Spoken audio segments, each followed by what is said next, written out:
الحمد لله نحمده ونستعينه ونستغفره ونؤمن به ونتوكل عليه ونعوذ بالله من شرور أنفسنا ومن سيئات أعمالنا من يهده الله فلا مضل له ومن يضلله فلا هادي له ونشهد أن لا إله إلا الله وحده لا شريك له ونشهد أن سيدنا ومولانا محمدا عبده ورسوله أما بعد فقد قال الله تبارك وتعالى في القرآن المجيد أعوذ بالله من الشيطان الرجيم بسم الله الرحمن الرحيم ألم تر كيف فعل ربك بأصحاب الفيل ألم يجعل كيدهم في تضليل وأرسل عليهم طيرا أبابيل ترميهم بحجارة من سجيل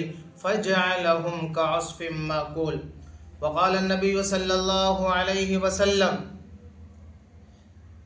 لا يؤمن أحدهم حتى أكون هواه تبعا لما جئت به أو كما قال عليه الصلاة والسلام۔ میرے معزز حاضرین، عزیز دوستو، بھائیو، بزرگوں، اللہ تعالیٰ کا ہم سبوں پر بہت بڑا احسان ہے۔ اللہ تعالیٰ ہمیں آپ کو جمعہ کے نسبت سے اپنے مبارک گھر کے اندر جمع فرمایا ہے۔ اللہ رب العزت ہم سب کے جمع ہونے کو قبول فرمائے۔ میرے دوستو، بھائیو، بزرگوں، ہمارے آقا صلی اللہ علیہ وسلم کی دنیا میں تشریف آوری سے پہلے جو دور گزرا ہے، اس دور کا نام زمانہ جاہلیت تھا۔ جب ہمارے نبی صلی اللہ علیہ وسلم اس دنیا میں تشریف لائے، اس وقت بھی چاروں طرف جہالت کا دورہ تھا، بت پرستی عام تھی،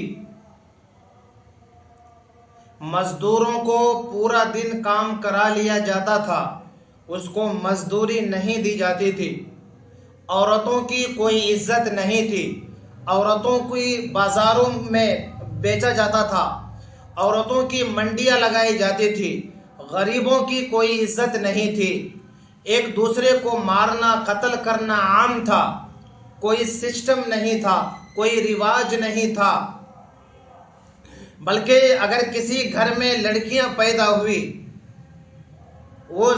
وہ اپنی لڑکیوں کو زندہ درگور کر دیا جاتا تھا۔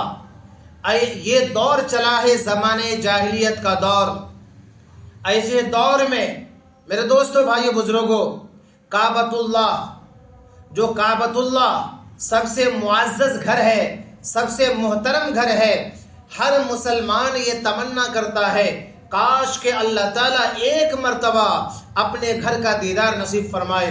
میری بھی تمنا ہے، آپ سب کی بھی تمنا ہے، یقیناً تمنا ہونی بھی چاہیے، کیونکہ بڑا ہی محترم گھر ہے۔ میرے دوستو، ایک زمانہ تھا، زمانے جاہلیت کا دورہ چل رہا تھا، اور جب لوگ دور دراز سے حج کے مہینے میں کعبۃ اللہ کے پاس آتے تھے، لوگ حج کرنے کے واسطے آتے تھے، وہ بھلے ہی بت پرستی تھی، لیکن کعبۃ اللہ کی عظمت لوگوں کے اندر تھی۔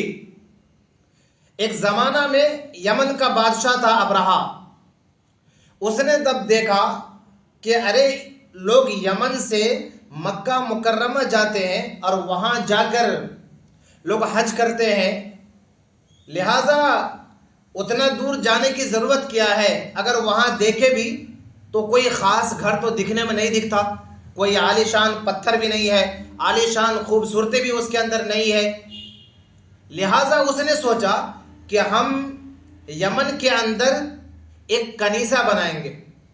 اس نے صنعاء میں کافی پیسے خرچ کر کے صنعاء میں ایک کنیسہ بنایا اور بہت خوبصورت بنایا، اور لوگوں میں اعلان کیا کہ کوئی بھی آدمی حج کرنے کے واسطے کعبۃ اللہ نہیں جائے گا، ہم نے کنیسہ بنایا ہے، اسی جگہ حج ہوگا، اسی جگہ کرو۔ اسے یہ معلوم نہیں تھا کہ بھلے ہی لوگوں کے اندر دین نہیں ہے، لیکن کعبۃ اللہ کی عظمت موجود ہے، وہ کعبۃ کے واسطے جان دینے کو تیار ہو جائیں گے. اسے یہ معلوم نہیں تھا.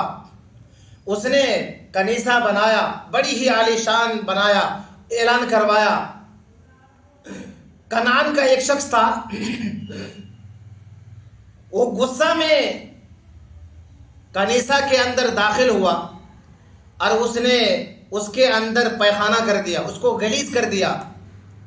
جب ابرہہ کو پتا چلا، غصے میں آگ بگولا ہوا اور اس نے قسم کھا لی کہ میں کعبۃ اللہ کو ضرور بھی ضرور منہدم کر دوں گا، میں کعبۃ اللہ کو ڈھا دوں گا، میں جب تک کعبۃ اللہ کو نہیں ڈھاؤں گا میں چین سے نہیں جیوں گا.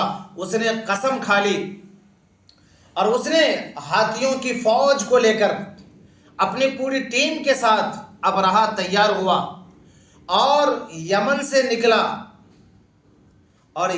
نکلا، سفر کیا اور ارادہ کیا ہے کعبۃ اللہ کو منہدم کرنا. چنانچہ جب وہ لوگ آ رہے تھے تو دیکھا کہ ایک جگہ بہت سارے اونٹ چر رہے. قریباً علماء نے لکھا ہے، روایتوں میں آیا 200 اونٹ تھے جو چر رہا ہے. اسے پتا چلا کہ یہ جو سارے اونٹ ہیں یہ دادا عبد المطلب کے اونٹ ہیں. اس نے 200 اونٹ کو اپنے قبضے میں کر لیا. اس وقت میں دادا عبد المطلب کعبۃ اللہ کا متولی تھا. جو اس کے اونٹ چل رہے تھے جنگلوں میں، 200 اونٹ کو ابرہہ نے قبضہ میں کر لیا. جب عبد المطلب کو خبر ہوئی تو وہ گئے اور ابرہہ سے جا کر کہا کہ تو نے میرا اونٹ قبضہ کیا ہے، یہ اونٹ میرا ہے، میرا اونٹ مجھے واپس کر دو. ابرہہ نے کہا کہ تعجب ہوتا ہے عبد المطلب تمہارے اوپر، تجھے پتہ نہیں میں کیوں اتنا دور سے آیا ہوں؟ میں آیا ہوں خانہ کعبہ کو منہدم کرنے کے واسطے، اور تم اس کی حفاظت کرنے کے بجائے ایک معمولی سی اونٹ کی فکر میں یہاں آئے ہو. سنو، دادا عبد المطلب نیک دل انسان تھے میرے دوستو، بھائی بزرگوں. اسے اللہ پر توکل تھا، اللہ پر یقین تھا. دادا عبد المطلب نے کہا کہ یہ اونٹ کا مالک میں ہوں، اس لیے میں اس کو لینے آیا ہوں. کعبۃ اللہ کا مالک میں نہیں ہوں، کعبۃ اللہ کا مالک ایک رب العالمین ہے، وہی اس کی حفاظت کرے گا. سبحان اللہ، کیا یقین تھا دادا عبد المطلب کا. وہ لوگ کعبۃ اللہ کے پاس آئے، دادا عبد المطلب کو اونٹ تو واپس کر دیا اور یہ ہاتھی والے کعبۃ اللہ کے پاس آئے. جب کعبۃ اللہ کے پاس آئے تو سب سے بڑا جو ہاتھی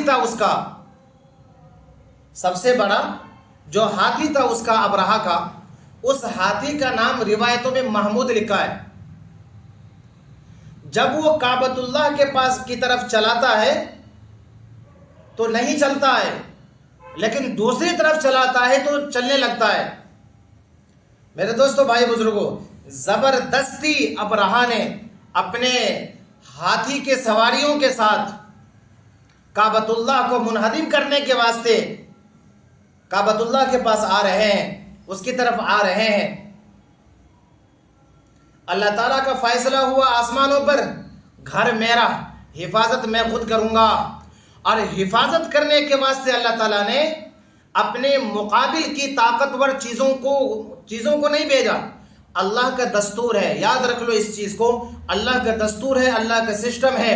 اللہ تعالیٰ نے جب بھی کسی سے مقابلہ کیا تو کمتر چیزوں سے مقابلہ کیا، مضبوط چیزوں سے مقابلہ نہیں کیا، تاکہ شاید کہ اس کا ضمیر جاگ جائے اور اللہ پر یقین اس کا غالب آ جائے. اب جنگ بھی اٹھا کر دیکھو، ہر ایک جنگ میں مسلمان کم ملیں گے اور کفار و مشرکین کی تعداد زیادہ ملے گی، لیکن اللہ تعالیٰ نے مسلمانوں کو ہر جنگ میں فتح نصیب فرمائی. جنگ بدر کی تاریخ اٹھا کر دیکھو، 313 ہے، وہ بھی نہتے ہیں، لیکن فتح کس کی ہوئی؟ 313 والوں کی، جبکہ ہزاروں کی تعداد میں جنگ احد میں دیکھو، دوسرے جنگوں میں دیکھو، ہتھیار کے اعتبار سے، ساز و سامان کے اعتبار سے، اسباب کے اعتبار سے، ہر اعتبار سے صحابہ کی تعداد کم تھی، کفار و مشرکین کی تعداد زیادہ تھی، لیکن اللہ کا دستور رہا ہے، اللہ تعالیٰ ایمان والوں کا نگہبان ہے، وَهُوَ يَتَوَلَّى الصَّالِحِينَ، اللہ نیک لوگوں کا ساتھی ہے، اور اللہ نے یہ کر کے دکھایا۔ اسی طرح جب ابرہہ ہاتھی کو لے کر کعبۃ اللہ کی طرف منہدم کرنے کی غرض سے آ رہا ہے، تو اللہ تعالیٰ نے چھوٹے سے پرندے کو بھیجا، اور اس کے منہ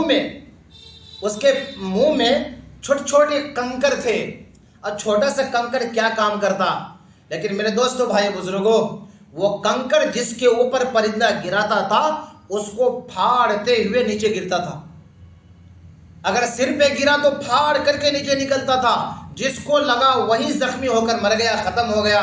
اللہ تعالیٰ نے سارے ہاتھی والوں کو تباہ و برباد کر دیا، اور اللہ تعالیٰ نے کعبۃ اللہ کی حفاظت کر کے دکھایا۔